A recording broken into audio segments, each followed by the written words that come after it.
우리는 한눈에 저 사람이 무엇을 하고 어떠한 직업을 갖고 있는지 알 수 없습니다. 그리고 우리는 그냥 그 사람의 첫 인상을 보고 이 사람이 어떠한 생각을 갖고 있는지도 알 수 없습니다. 그런데 만약에 나에게 특별한 능력, 초능력이 있다면 어떨까요? 예를 들어 상대방을 보기만 해도 어떠한 사람인지 어떠한 생각을 하고 있는지 스캔할 수 있는 능력이 있고, 또한 저 사람이 어떠한 또 계획을 갖고 있는지, 이 사람의 딱 얼굴만 봐도 이 사람의 재산이 얼마인지 그런 것들을 단번에 알 수 있는 능력이 있다면 어떨까요? 한번 우리 옆 사람 봐볼까요? 옆 사람 한번 보세요. 네, 어떤 생각하고 있습니까? 옆 사람이 돈을 많이 갖고 있습니까? 어떻습니까? 보면 알겠습니까? 그냥 웃죠. 네, 맞습니다. 우리는 웃을 수밖에 없습니다. 우리는 알 수가 없습니다. 그런데 오늘 본문에 보면 그러한 능력을 가진 사람이 등장합니다. 바로 그 사람의 이름은 엘리사입니다.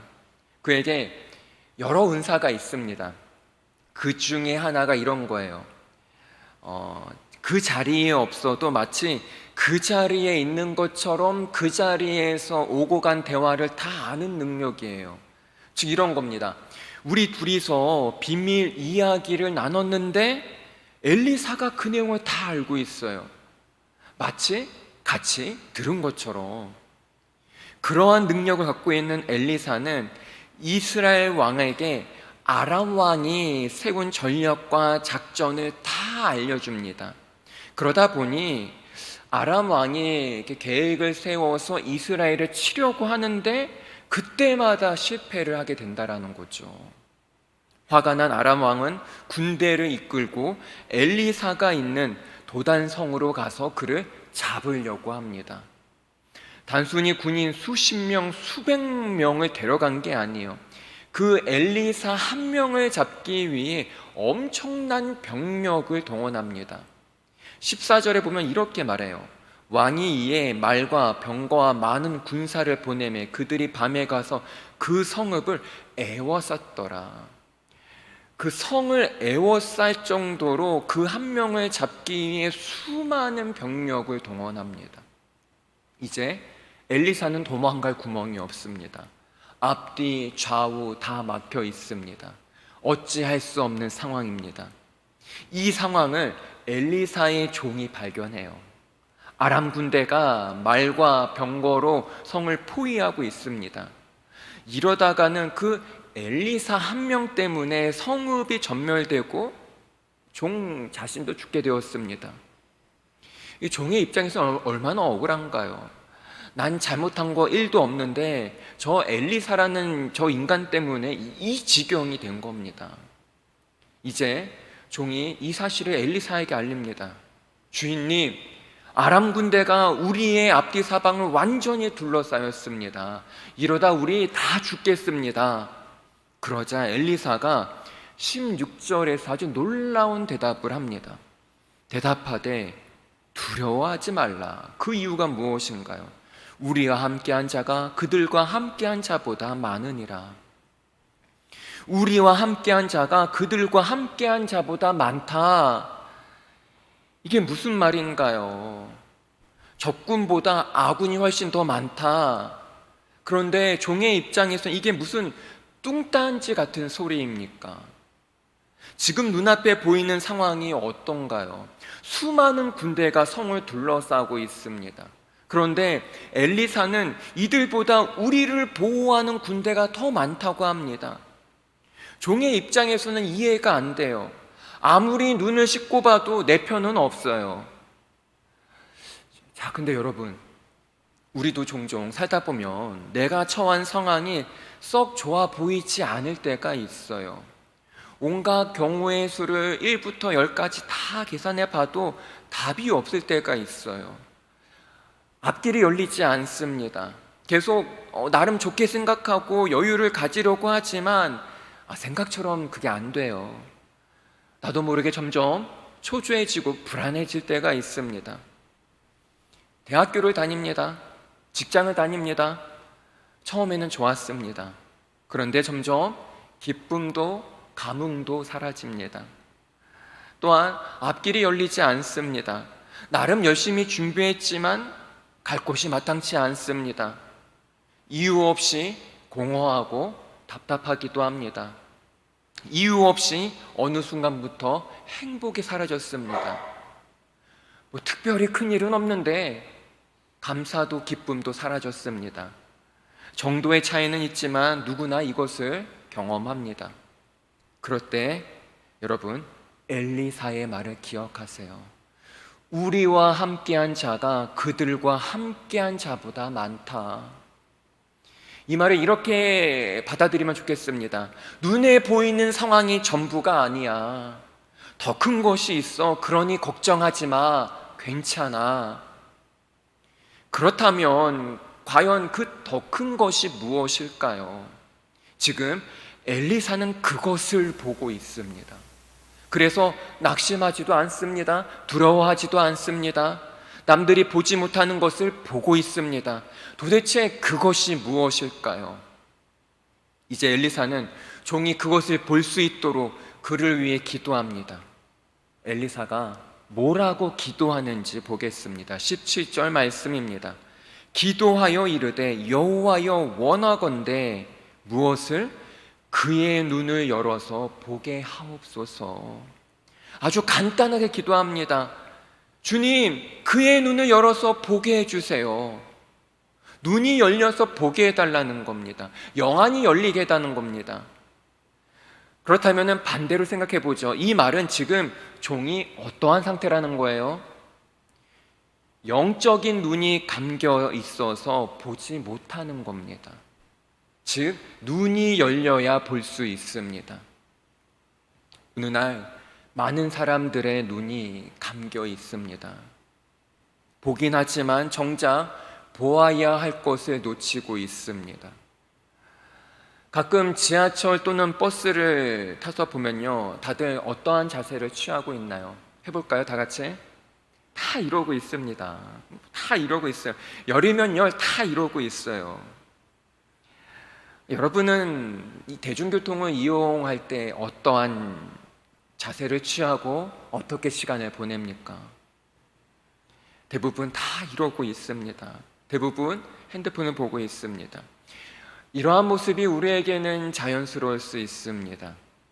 그런데 어떤 선교사님이 우리나라를 오랜만에 방문해서 지하철을 탔습니다. 그런데 다들 지하철 타다 보니까 다 이러고 있답니다. 그러면서 그 선교사님 말로는 다들 좀비 같다고 합니다. 왜냐하면 이 핸드폰 액정에서 나오는 빛이 얼굴을 비추고 있는데 다들 표정은 무표정이라고 합니다. 전부 다 핸드폰 화면만 들여다보고 있습니다. 그런데 얼굴은 무표정입니다. 표정 하나 바뀌지 않고 계속 들여다보고 있습니다. 생각해보니 어떨까요? 처음 보는 사람에게는 너무나 낯설고 무서울 수도 있을 것 같습니다. 시편 기자가 이런 말을 했습니다. 시편 119편 18절 말씀입니다. 내 눈을 열어서 주의 율법에서 놀라운 것을 보게 하소서. 이 고백이 오늘 이 시간 우리의 기도가 되길 간절히 축원합니다. 우리의 눈이 열려서 보아야 할 것을 보고 버려야 할 것을 과감히 포기하며 취해야 할 것을 내가 반드시 얻어내는 영적인 활력이 넘쳐나는 청년 공동체가 되길 간절히 소망합니다. 다시 본문으로 넘어가겠습니다. 엘리사는 종의 눈이 열리기를 기도합니다. 그러면 눈이 열리면 어떻게 될까요? 그 영안이 열리게 되면 무엇이 보이게 될까요? 지금 이 본문, 이 상황이 어떤가요? 막강한 아람 군대가 성을 포위하고 있습니다. 빠져나갈 쥐구멍 하나 없는 상황에서 영안이 열리면, 영적인 눈이 열리게 되면 무엇이 보이게 될까요? 17절 말씀 다시 한번 보겠습니다. 기도하여 이르되 여호와여 원하건대 그의 눈을 열어서 보게 하옵소서 하니 여호와께서 그 청년의 눈을 여시매 그가 보니 무엇이 보입니까? 불말과 불병거가 산에 가득하여 엘리사를 둘렀더라. 아멘. 아람 군대는요 성을 에워싸고 있었는데 하나님의 불말과 불병거는 어디에 둘러싸고 있나요? 산에 가득하고 있습니다. 완전히 포위하고 있습니다. 하나님의 불말과 불병거가 오히려 아람 군대를 포위하고 있습니다. 그런데 눈이 열리니 어떤가요? 전혀 무섭지가 않은 거예요. 아람 군대가 무섭겠어요? 안 무섭겠어요? 무서울 리 없습니다. 이처럼 여러분 더 큰 것을 보면요 이전 것은 작게 여겨지게 됩니다. 하지만 어떨까요? 작은 것만 붙잡고 있으면 큰 것을 놓치게 돼요. 우리도 때로는 그 힘든 상황에 함몰되어 마치 그것이 전부인 것처럼 보일 때가 있습니다. 그것 때문에 기뻐하지도 못하고 좌절하기도 하고, 또는 눈앞에 보이는 그 상황 때문에 너무 들떠서 행복하기도 하고, 또는 그 상황 때문에 너무 슬퍼하기도 합니다. 그러나 여러분, 더 큰 것을 발견하면 작은 것에 일희일비하지 않습니다. 누가 뭐라고 해도 거기에 상처받지 않아요. 왜? 저 사람이 내 삶을 좌지우지하는 게 아니니까. 또한 일이 잘 풀리지 않아도 낙심하지 않습니다. 왜? 그것이 내 삶을, 나의 정체성을 결정하는 게 아니니까. 그보다 더 큰 것을 바라봅니다. 바로 예수 그리스도. 가장 큰 것을 보면 모든 것은 작게 보입니다. 수많은 사람들이 몰려와 나를 애워싸도 개의치 않습니다. 어떠한 내가 오해를 받아도 거기에 흔들리지 않습니다. 불행의 연속이 닥쳐와도 함몰되지 않습니다. 오히려 더 큰 것을 바라봅니다. 예수 그리스도. 여러분, 핸드폰만 바라봅시다가 아니라 화장실 갈 때 핸드폰까지 가져가잖아요. 여러분, 예수님만 바라봅시다. 아멘. 아멘. 우리 옆 사람에게 선포합시다. 예수님만 바라보자. 예수님만 바라보자. 히브리서 12장 2절에 이렇게 말합니다. 믿음의 주요 또 온전하게 하시는 이인 예수를 바라보자. 예수를 바라보자. 그런데 여러분 어떤가요? 사실 이 예수를 바라보자, 이 말이 쉬워도 이게 좀처럼 쉽지가 않습니다. 여러분 가운데 목사님, 저도 알아요. 눈에 보이는 세상보다, 눈에 보이는 그 환경보다 보이지 않는 예수님을 믿고 의지해라. 하지만 이게 삶 속에서 되지가 않아요. 제 눈에 예수님이 보여야 믿을 수가 있습니다. 제가 예수님을 체험해야 믿을 수 있습니다. 라고 말할 수 있습니다. 그런데 이러한 생각을 하고 있는 사람이 성경에도 있어요. 바로 예수님의 제자 누굴까요? 도마입니다. 예수님이 부활하신 후 제자들에게 나타나셨어요. 너희에게 평강이 있을지어다. 그러면서 못자국 난 손과 창에 찔린 옆구리를 보여주십니다. 이것을 보고 제자들은 우리 예수님 부활하셨구나, 우리 예수님 살아나셨구나, 그 예수님의 부활을 목격하게 되었습니다. 그런데 제자들 중에 도마만 그 자리에 없었습니다. 도마가 돌아오자 제자들이 막 들떠서 얘기합니다. 도마야, 예수님 진짜 살아나셨어. 부활하셨어. 여기에 오셨다 가셨어. 너도 있었으면 좋았을 텐데 아쉽다.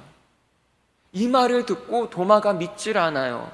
정말 예수님이 살아나셨다고? 죽은 사람이 살아나는 게 가능해? 세상에 그런 일이 어딨어?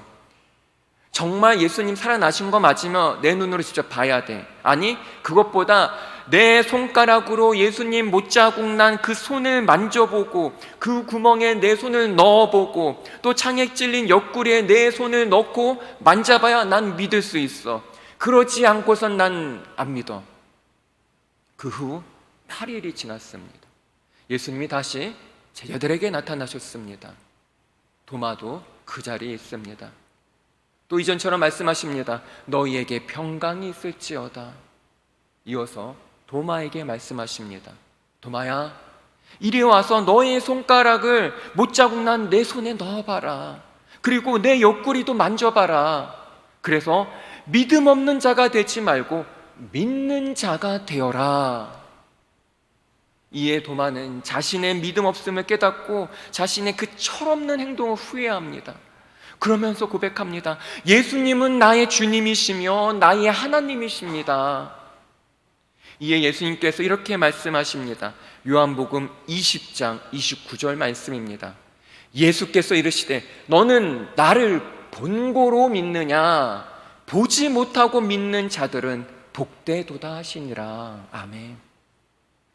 이 말씀을요, 현대인의 성경에서 찾아보니까 이렇게 말합니다. 너는 나를 보고서 믿느냐? 보지 않고 믿는 자는 정말 행복한 사람이다. 정말 행복한 사람이다. 누가? 보지 않고 믿는 자가. 여러분 무엇 때문에 행복합니까? 행복의 조건이 무엇입니까? 눈에 보이는 일들이 잘 되면 행복합니까? 취업이 잘 되고 진학의 문이 열리고 물질적인 문제가 해결되고 준비하던 일들이 착착 잘 풀리면 정말 행복할까요? 물론 행복합니다. 마이너스 통장이 플러스가 되면 얼마나 행복합니까? 내가 그 올인했던 그 일이 대박나면 그보다 더 기쁜 일이 어디 있을까요? 그런데 그러면 거기서 끝입니까? 나에게 주어진 그 행복에 평생 만족하며 살던가요? 아닙니다. 이제 더 큰 행복을 추구하게 됩니다. 이를 위해 시간과 땀과 물질을 아낌없이 쏟아붓고 바칩니다. 그래서 더 큰 행복을 누리면 다행입니다. 그런데 여러분, 그게 뜻대로 되던가요? 열심히 준비하던 시험이 늘 좋은 결과를 주던가요? 있는 돈 없는 돈 모아서 한 그 일이 다 잘 되던가요? 그것들이 행복을 보장해 줍니까? 많은 사람들이 눈에 보여야 확실한 것이라 생각합니다. 직접 보고 만지고 내 손에 들어와야 안전하다고 여깁니다. 그렇다면 여러분, 수중에 있는 여러분 그 돈이 여러분의 행복을 보장해 줍니까? 지금보다 더 많은 돈이 있으면 정말 행복할까요? 좋은 대학, 직장에 다니면 행복한 인생이라 부를 수 있을까요? 아니요. 눈에 보이는 것은 먼지와 같습니다. 한순간입니다. 솔로몬이 전도서 2장 11절에서 이렇게 말합니다. 그 후에 내가 생각해 본즉 내 손으로 한 모든 일과 내가 수고한 모든 것이 다 헛되어 바람을 잡는 것이며 해 아래에서 무익한 것이로다. 솔로몬의 고백입니다. 솔로몬이 어떠한 사람인가요? 최고의 부와 명예를 누렸습니다. 어느 정도일까요? 그의 궁전이 사용하는 수저, 접시, 그릇, 그 외 사소한 모든 것들을 다 순금으로 만들었습니다.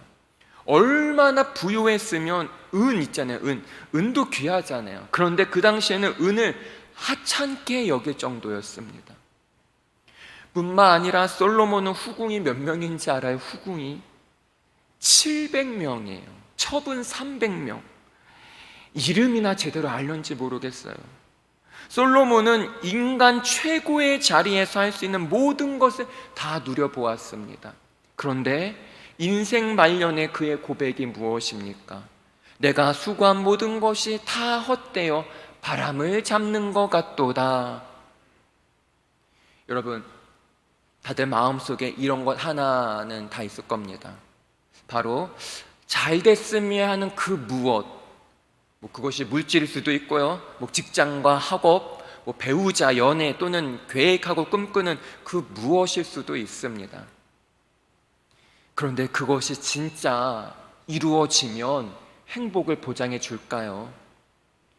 정말 좋은 사람 만나서 결혼하면 행복할까요? 꼭 그렇지만도 않습니다. 제가 그렇다는 건 아니에요. 행복합니다. 물론 약간의 굴곡은 있을 수 있어요. 눈에 보이는 그 무엇도 사람, 물질, 어떤 좋은 일로도 평생 그것이 행복을 보장해 주진 않습니다. 여러분, 중학교, 고등학교, 대학교 시절 거치면서 눈에 보이는 것으로 많이 당해봤잖아요. 사람에게도 여러 번 당해봤잖아요. 아마 이 중에 돈 때문에 힘들어 해본 청년도 있었을 겁니다. 하지만 그렇게 당하고 고생해도 많은 사람들이 더 많은 돈을 벌려고 합니다. 그래야 행복할 수 있다고 생각하니까. 우리의 영적인 가치의 전환이 일어나야 합니다. 눈에 보이는 것에 목적이 두는 것이 아니라 보이지 않는 것에 두는 거예요. 물론 쉽지 않습니다. 평생 이 싸움은 계속해 나가야 합니다. 예배 끝나고 교회 문 밖을 나가면 세상의 수많은 일들이 우리의 눈앞에 펼쳐지게 됩니다. 우리는 또 그 일에 기뻐하기도 하고 슬퍼하기도 합니다. 그러나 우리 마음의 중심만큼은 흔들리면 안 됩니다. 우리 주님은 눈에 보이지 않지만 지금 여기에 계십니다. 예수님은 보이지 않지만 나의 삶 현장 한복판에 언제나 늘 함께, 지금도 함께 하십니다. 인생의 불 속에서, 인생의 풍랑 속에서도 우리 주님은 한결같이 함께 하십니다. 그 주님을 믿고 의지할 때 우리의 영적인 눈이 열리게 됩니다. 그로 인해 보아야 할 것을 보기에 간절히 소망합니다. 들어야 할 것을 듣고 마음에 새기길 바랍니다. 하찮은 말에 상처받지 마세요. 오해받는 일 생겨도 거기에 흔들리지 마세요. 우리의 영혼이, 나의 심령이 주님의 은혜로 가득하길 바랍니다. 그리하여 모든 것을 믿음으로 바라보고 믿음으로 승리하는 우리 모두가 되게 간절히 소망합니다. 기도하겠습니다. 하나님, 그렇습니다. 일상 속에서 우리가 놓치고 있는 기쁨, 행복, 감사가 무엇이 있습니까? 소소한 일상 속에서도 우리가 행복을 발견하면서 우리의 영안이 열리기 원합니다. 그리하여 우리가 진정 보아야 할 것을 보게 하여 주시옵고, 진정 들어야 할 것을 듣게 해 주시옵고, 진정 내가 선포하고 고백해야 될 것을 우리의 입술로 선포하게 하여 주시옵소서. 그리하여 주님의 마음이 나의 마음, 나의 마음이 주님의 마음이 되는 우리 귀한 청년들 되게 하여 주시옵소서. 감사합니다. 예수 그리스도의 이름으로 기도합나이다. 아멘.